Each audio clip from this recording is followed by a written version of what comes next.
Now we're going to hear from Milli Hill. Milli Hill is a writer, feminist, and freelance journalist with a passion for reframing the narrative around women's bodies.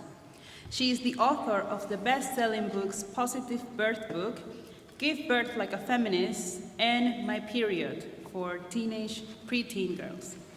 From 2012 to 2021, she founded and ran the Positive Birth Movement, a global network of antenatal discussion groups aimed at improving birth and giving women better access to support and information. As a writer about female biology, Milli is curious about the current misinformation about sex and gender and the implications of shifts in word definitions for women's rights. She is a member of the advisory group for Sex Matters, a feminist organization, and an advisor for Genspect, and she lives in Somerset with her partner and 3 children. Welcome, Milli.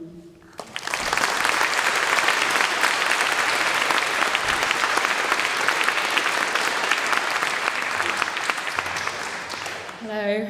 Wow. I'm so thrilled to be here tonight, and I'm really grateful to Women's Place and to With Women for inviting me. I'm really honoured to be here alongside these fantastic women who've just given these amazing, inspiring talks, and there's so many more fantastic women in the audience, some of whom I know and some of whom I'm yet to meet, and it's just amazing to be here, so thank you. It's also amazing to see birth being discussed in the context of feminism. I've always been very passionate about feminists, whether they have children or not, being aware of what happens to women in the birth room itself.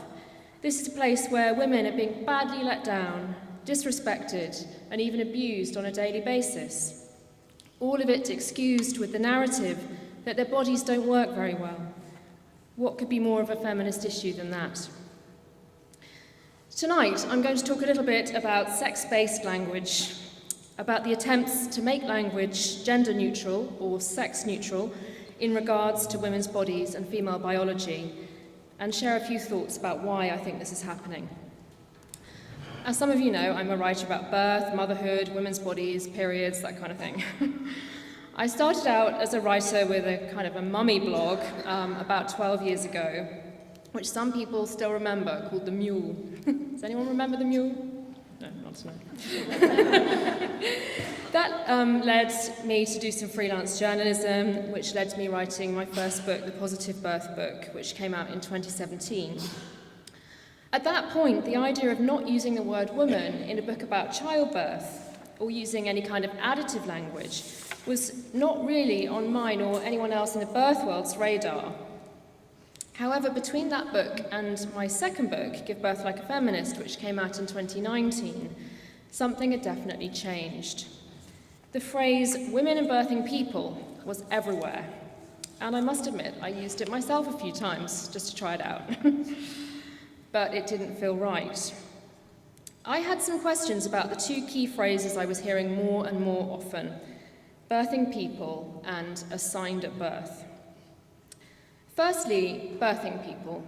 Who had decided on that phrase? Where had it come from? Who wanted to be called it? Were they all unanimously happy with it, and why? Thinking about it, I still don't know the answer to these questions, and I'm not sure anybody does.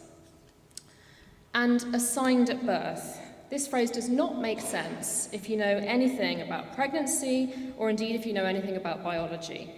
Sex is innate and observed at conception, most usually observed at the 20-week... sex is innate and established at conception, not observed, well, it probably could be. Most usually observed at the 20-week scan and then observed again at birth. It's not assigned, and this doesn't happen at birth.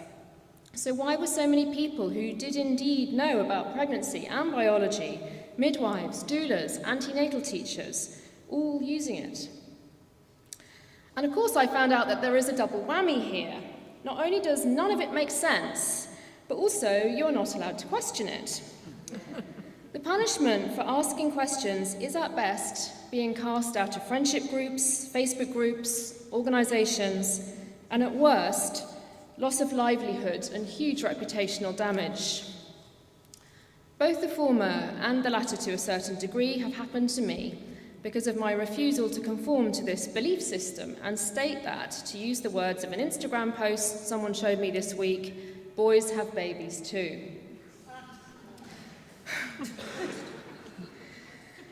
The quasi-religious nature of all this, the compelled speech, the chanting of the creed or the mantras, the glorification of the Be Kind martyrs, it's very reminiscent for me of some of my experiences at a Catholic school taught by nuns. On several occasions when I asked Sister Francis one too many difficult questions about all the miraculous events she was presenting as cold hard fact, she would tell me to have faith, my child. No more questions, have faith. A classic sign of a moment in which, as Helen Joyce would put it, ideology is meeting reality. Why is there such a strong need for this ideology to meet reality in the area of women's bodies, their biology, their reproductive health, etc.? A couple of years or so ago in the birth world, a very popular phrase was adding more ink. The idea was that the only concession everyone needed to make was just using a bit more ink when writing. So instead of saying women and birthing people, just a little bit more ink, that's all. It was a bit like we just want to pee, but for fountain pen users. But adding this ink here actually does something quite interesting. It changes the meaning of the word woman. If you add the ink and you say women and birthing people, in just one brief phrase, you are conceding that there are two types of person who give birth, women and birthing people. So woman doesn't mean adult female person anymore, because if it did, there wouldn't be another type of person who gives birth, a birthing person. You wouldn't need to add more ink. So in that one brief phrase, you have completely changed the meaning of the word woman from a sex to a gender, to an identity. Ideology has met reality, and you have sided with ideology. I don't think this would really matter if the end goal was simply to be kind and inclusive. Inclusivity is something that I, and hopefully everyone in this room, has always stood for and fought for. In maternity care, everyone should be treated with dignity and respect, regardless of how they present or identify. But changing the meaning of words at population level is different. And to add, this has now gone further than adding more ink anyway. Each week, I'm sent new examples of language changes. From the Lancet calling us bodies with vaginas, to the charity SANS calling bereaved mothers birthing parents, to countless NHS posts referring to pregnant people, to Teen Vogue describing women as non-prostate owners, to La Leche League constantly referring to breastfeeding families, to Healthline writing an article about vulva owners, to the Royal College of Midwives talking about postnatal people, to the period company Yoppie calling women bleeders. The drive to remove any reference to the female sex is now at epidemic proportions. So why is this happening? For a while I used to think, why me? Well, I think that often anyway, but in regards to this, I used to think, why me? What has this all got to do with the author of books about birth and periods? But I've come to see that these ideas are pivotal, because childbirth, breastfeeding, and menstruation are all major barriers that stand in the way of trans ideology's insistence that anyone, regardless of their anatomy, can be a woman. In order for the key mantra, trans women are women, to be true, people have to admit that there is no connection between female biological processes and being a woman.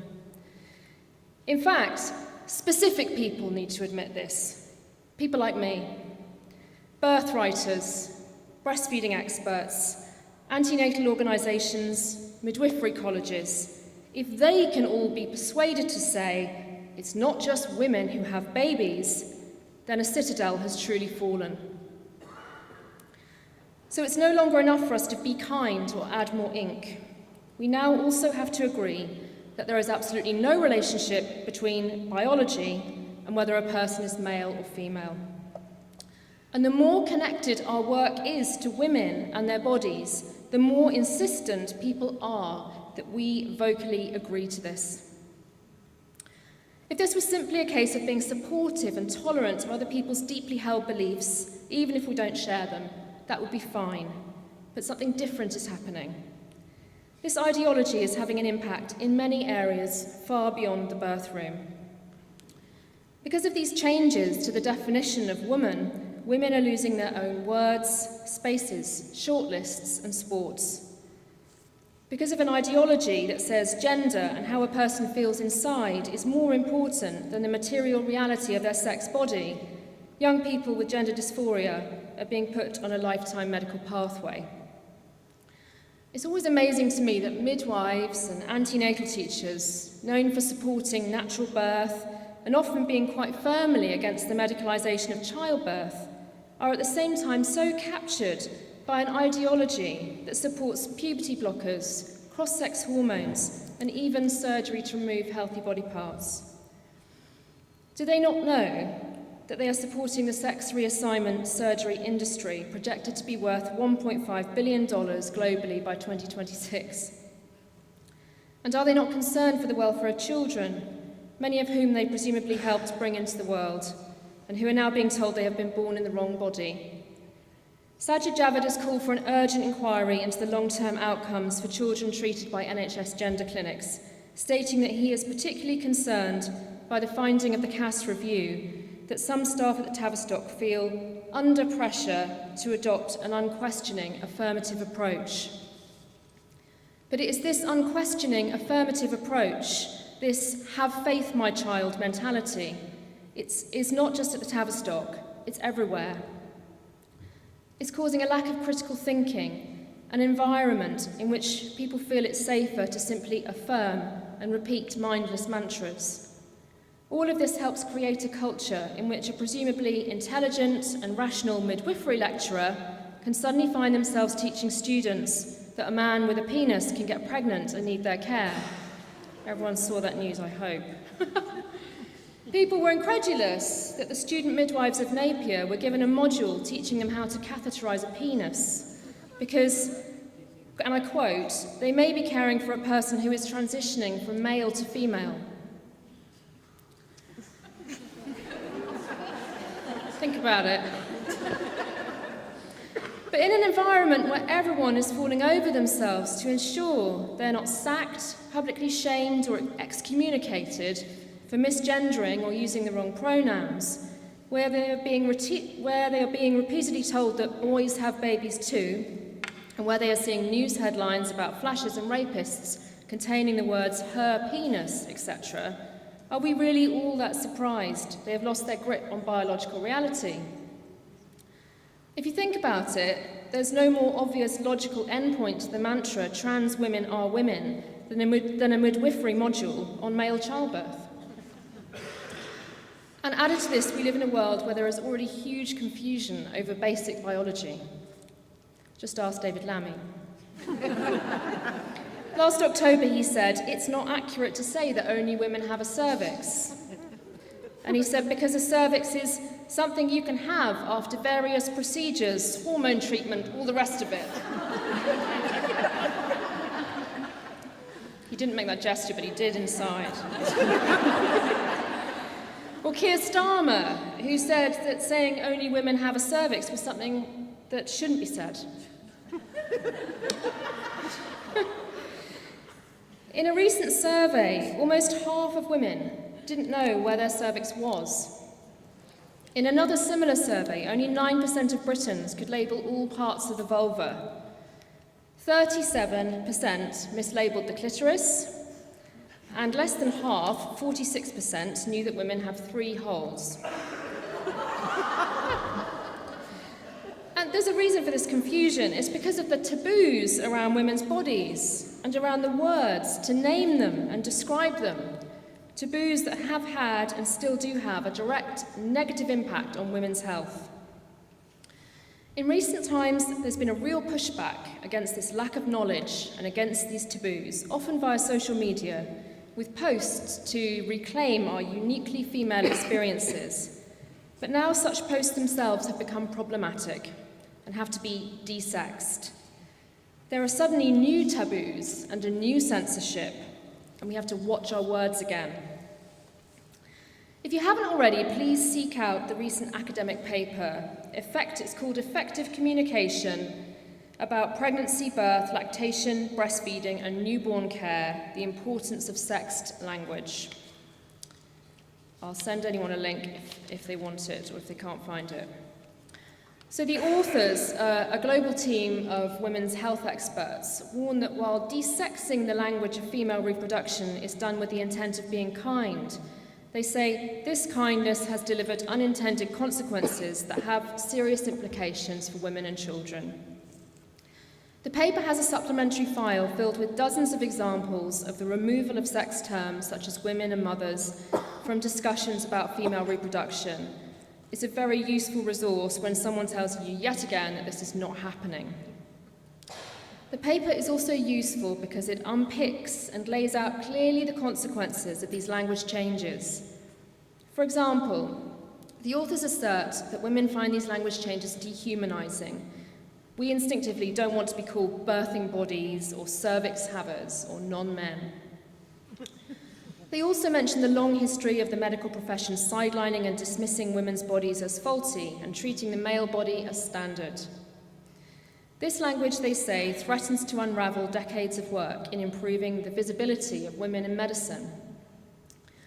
Added to this, they argue, instead of being inclusive, the new terminology risks excluding some women, in particular those who are young or who have low literacy or education, who have English as a second language, or those who are educated but even so simply don't know that they are a cervix haver.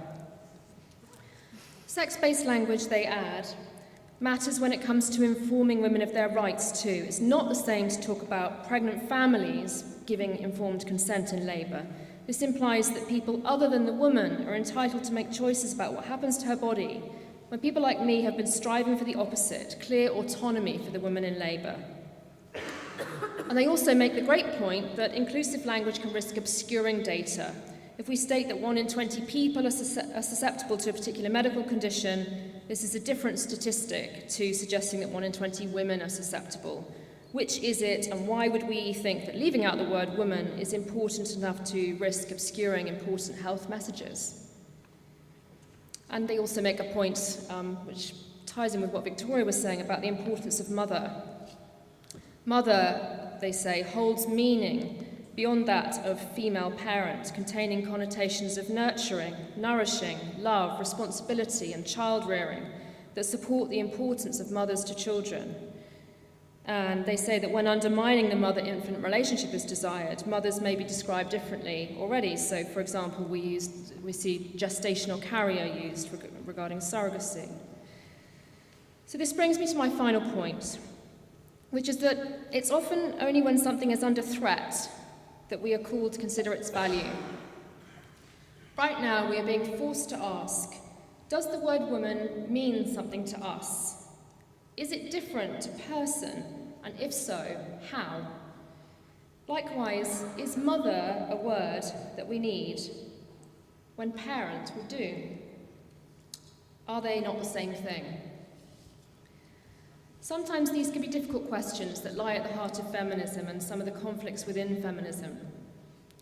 The idea that men and women are different and have different needs, some of which relate to their biology. Well, luckily I've run out of time, so I'm not going to be able to cover that topic, but it's complicated, and I'm glad I don't have to go there. However, you don't have to look further than the headlines today and the possible overturn of Roe v. Wade to see that there are some situations in which biology is starkly relevant.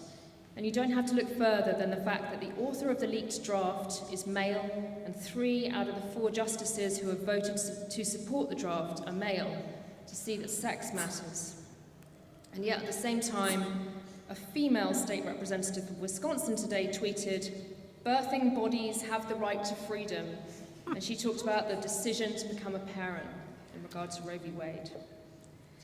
If our words become taboo or change their meaning, how can we articulate, organise and fight back on issues that only directly affect women?